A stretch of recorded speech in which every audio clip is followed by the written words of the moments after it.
And welcome to Strictly Business. I am Alfonso Santinello, and to the left, as always, is Corey Veteramo. And we are joined today by Morris Partee for Strictly PodCamp episode. So we're going to talk about social media, and we're going to be talking about PodCamp a little bit later, PodCamp Western Mass a little bit later. That's actually going to be coming around February 25th. So we'll get to that a little bit later. So we're going to go over the topics today.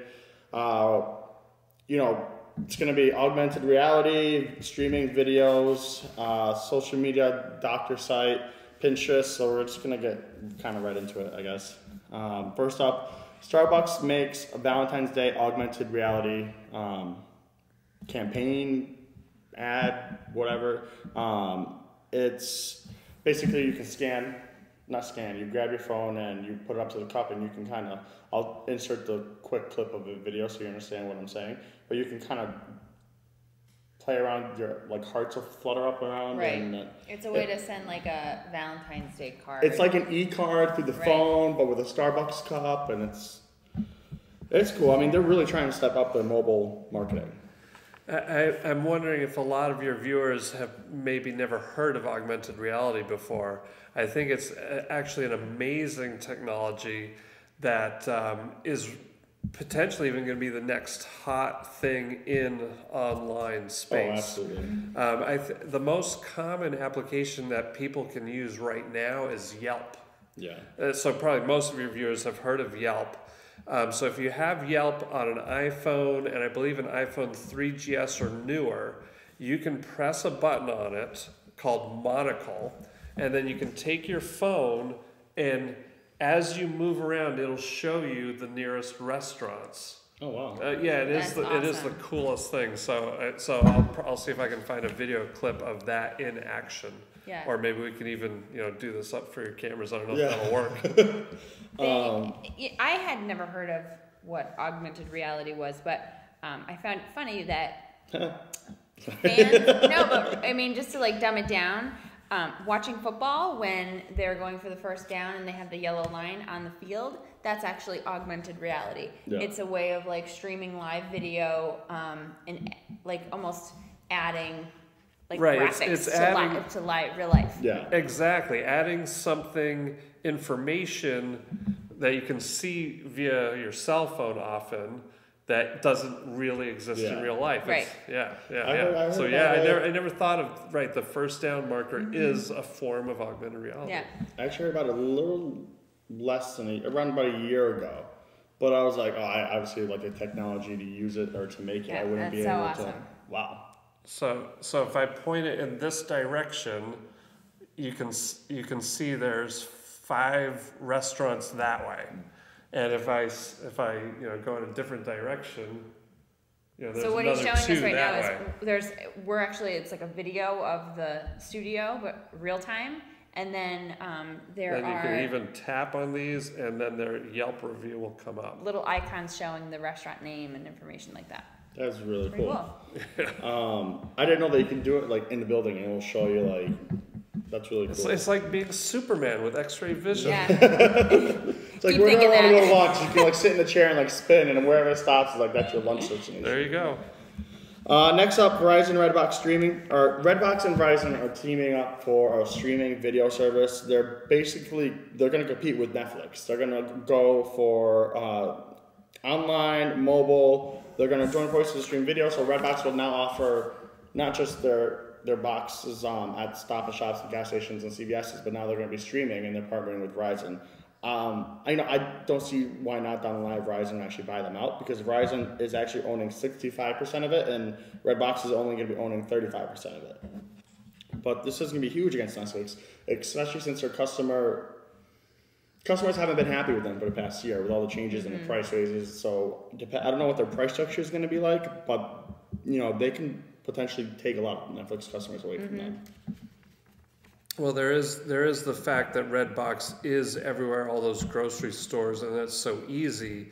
And yet Netflix has a lot of recognition from the people who go online. I don't know if the people who currently use Redbox watch movies via streaming. Yeah. Right. But they can target a whole new demographic under the name. But I don't know. I think you have a really good point there. the people who are going to buy the movie they're doing the thing that they're used to doing. So for them to do the switch now, right? How they might long find will it really take difficult. them? Yeah, how many people who do use Redbox at the grocery store, how many of them are willing to change their viewing habits in essence? Mm-hmm. Are they getting rid of the Redboxes No, altogether? So no. they're still keeping Yeah, that. they're still keeping the Redbox. They're just adding an additional service of Okay. now they can stream. So I don't think they're going to get, I mean, you might get a good amount of people switching over to streaming, but I don't think, I think they're looking to more just broaden the market and get more customers, not just I think it's a really great idea. Yeah. Next up, there's a new social site that's picking up steam, kind of, but into the medical field. It's called Doximity. Pronouncing it right, Cora. Look at that. It's shocked. I had a Wikipedia and learned a pronunciation for it. I'm going to start doing that with everything. It's a new doctor-only network. So it's free to doctors. Basically, like doctors, the Health Insurance Portability and Accountability Act of '96 prevented doctors for personal information, patient information. So they were never able to, work with colleagues online or kind of restrained through email. The article said that they roughly received 50,000 faxes and sent 10,000 faxes each month, and that's a lot of paper. Yeah. Mm-hmm. So Doximity, what they did is it started off with more of like a LinkedIn, like a doctor network, and then it kind of evolved where they introduced the feed like the Facebook, and then now they're trying to really make it into like a doctor-only network, which is great because obviously there's nothing like it. So they have that specific niche to gain more. Not every doctor is going to be on LinkedIn or on Facebook because how would they use it for their business? Mm-hmm. Well, the great thing about Doximity and what I learned through the article that you shared with us ahead of time is that the doctors can keep that patient information anonymous when they talk to each other, which is not something that LinkedIn or Facebook or any other social avenue is set up to do. Mm-hmm.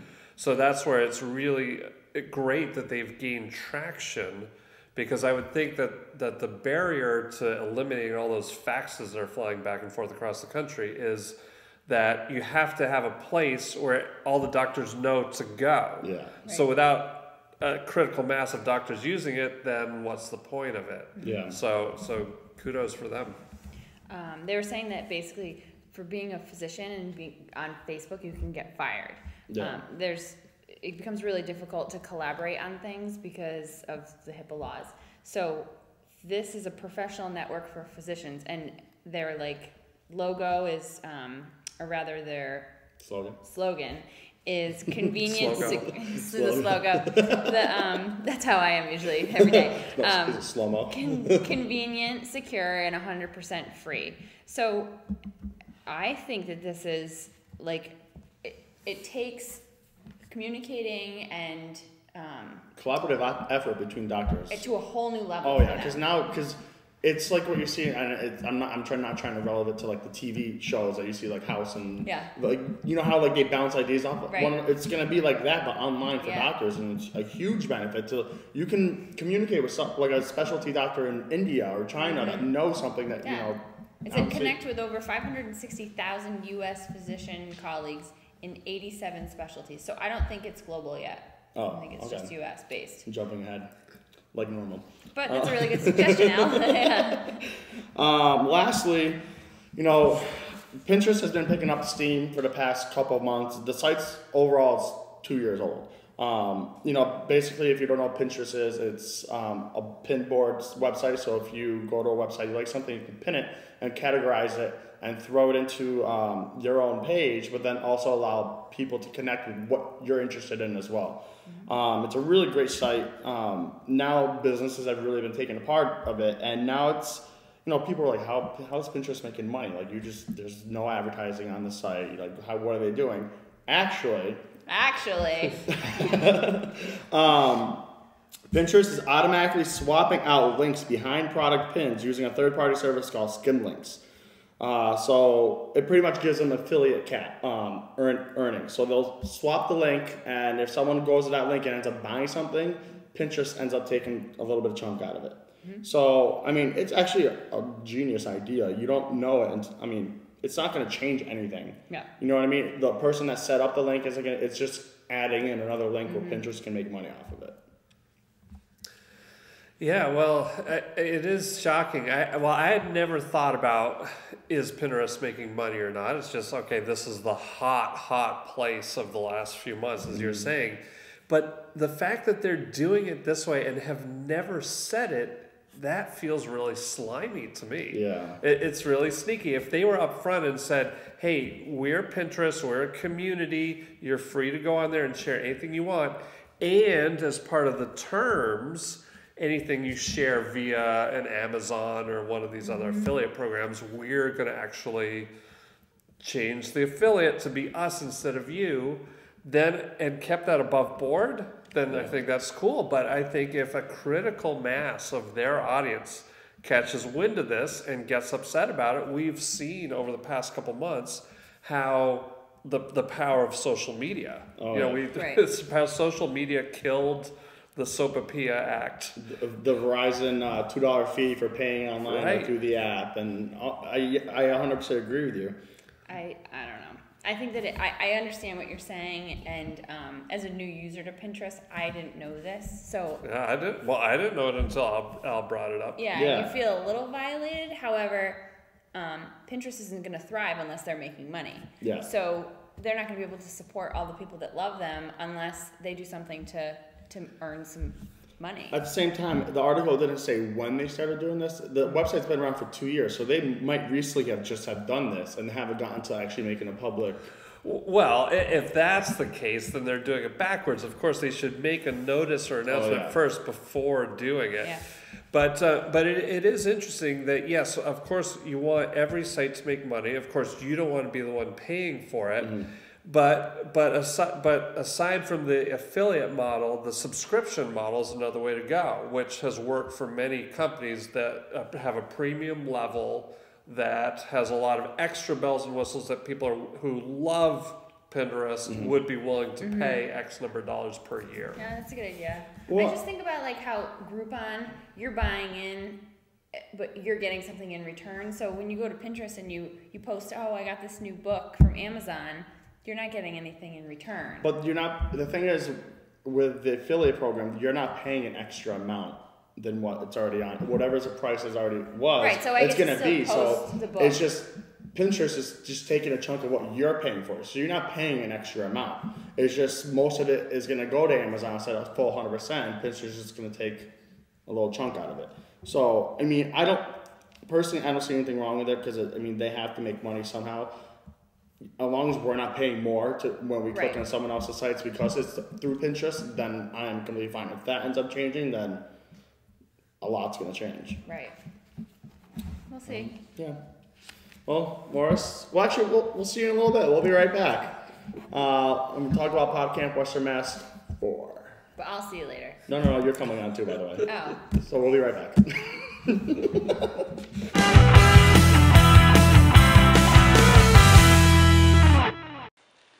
And welcome back to Corey's first Strictly One-on-One. Or it's going to be 2-on-1 or 2-to-1. Okay. Anyway, we're here with Morris, one of the original founders of PodCamp Western Mass. Fortunately, the other two couldn't make it today, Kelly and Jacqueline. Hello. And so we're going to talk to Morris a little bit about it. So for the people that have gone before and for the people who have never been, what it is, why you should go, what's different this year. And Corey, can you make it this year? I should be able to. Awesome. Okay, yeah. I'll send you the link. You can go under Businews. Okay. Kind of sponsoring. Anyway, so Morris, for the people that have never been, what is PodCamp? Well, PodCamp is an unconference where the topic is social media. Unconference, people are used to regular conferences. PodCamp's a little bit different in that instead of having a pre-planned agenda, we schedule things mostly on the day of the event. And the fantastic advantage of that is that it means that the discussions are about what people want to talk about. There's not, we're not going to have sessions about, say Facebook 101 if everybody is already familiar with Facebook. Yeah. So there's social media is still evolving and growing so fast that there's always new things to talk about. So, that kind of brings into people that have gone to, the first 3 years of it. Why should they, they're coming for the fourth one. And it's like you said, there's always something new.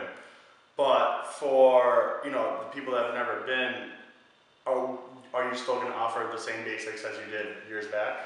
Yeah. I mean, it is an interesting dynamic as PodCamp has matured, that some of the advanced people want to stay advanced, because when we first did PodCamp, all this stuff was so cutting edge, and now here we are. I feel like we're now several years into the social media revolution. But the great thing about PodCamp is that it is a balance of veterans and new folks.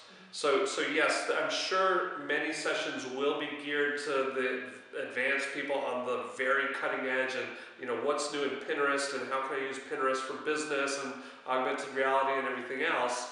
And yet I'm sure we will also have Twitter 101 and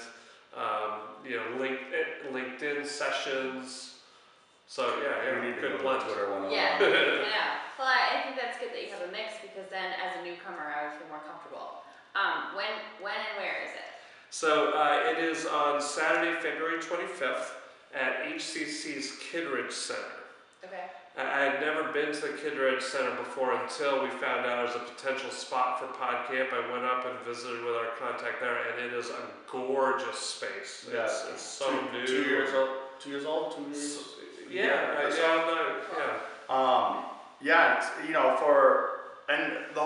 it's an all-day event. You get the tickets, where the link will be right here somewhere at some point. You go online and get the tickets, and it includes what does it include? What does everything come with a ticket? What does it include? Sure. Well, we're keeping the price to basically cover just the cost of the expense and lunch. Mm-hmm. So participants get not only that fabulous day of networking and learning, but lunch is included. And this year, and a T-shirt is included. We always do a PodCamp T-shirt. Sold. And right, because who doesn't need to do a T-shirt? And then this year, for the first time, we're going to have swag bags. The sponsors are putting together some swag bags. Well, Yeah. what do I need to bring? Do I need to bring anything other than this notepad, or? Great question. Great question. Don't want to forget that out. Well, that's where Christine Pilch last year, before last PodCamp, she wrote a very nice blog post about how to prepare for PodCamp and what's the ideal thing. We do encourage everybody to bring a power strip, because with so many people bringing laptops, there might not be enough on the walls. But basically, you just want to bring whatever device you normally function with, whether it's a laptop, a smartphone, an iPad, whatever it is that you do stuff online, bring that. Okay. And then besides that, just bring an open mind. Okay. Because the other thing about this crazy PodCamp thing is that because it's so unstructured, you never know what's going to be the highlight of your experience. Right. You might go in there thinking, I really want to get better at LinkedIn, but there might be a session on augmented reality where you've never heard of that before and think that that's the best thing since sliced bread. So that's the thing I love about PodCamp, is that you never know what you're going to learn. And I don't know if you knew this, but actually the Business channel was kind of formulated at last year's PodCamp, when me and Chris were actually talking to Jacqueline, who hosts the social media circuit, and we were, at the after party. There is an after party, 2 people. We were at the after party networking event, and we were just talking, and ideas were just being tossed around, and that's how the Business channel came about. It was just actually from PodCamp and everything that was going on all day. So you never know what you can get out of it, beginning, middle, end, with the people that you're going to meet and the people you connect with. So what is the website for that, if they need to go? Well, the registration website is pcwm4.eventbrite.com. Okay.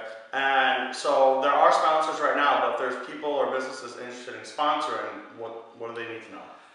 Basically, you want to contact either myself or Kelly or Jacqueline and say, yes, we want to be a sponsor and we're going to commit. The entry sponsor level is $100. And then for that $100, you get 2 free tickets to the PodCamp, plus you get to put your items in the swag bag and name on the T-shirt, all that kind of good stuff. So yeah, just email me and we'll get you onto the sponsor list. What's your email? I am morris@everythingcu.com. Great. And do you have any other questions for No, I'm the newbie? excited, and I hope to see some other newbies.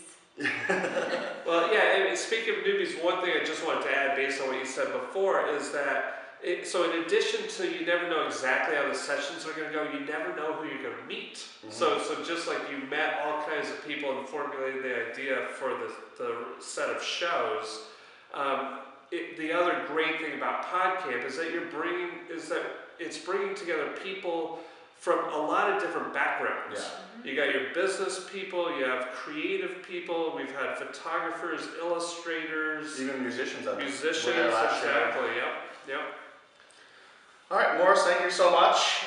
Make sure you go check out podcamp.westernma.biz for the PodCamp website, the Eventbrite, sponsor information, everything's on there. And we will see you guys there because Business Channel's Business Connect is going to be shooting and covering the event and interviewing some of you somehow, some way, so be aware. And yeah, we're going to wrap up the show. So thanks for tuning in to Strictly PodCamp, Western Mass, and we'll see you guys next time.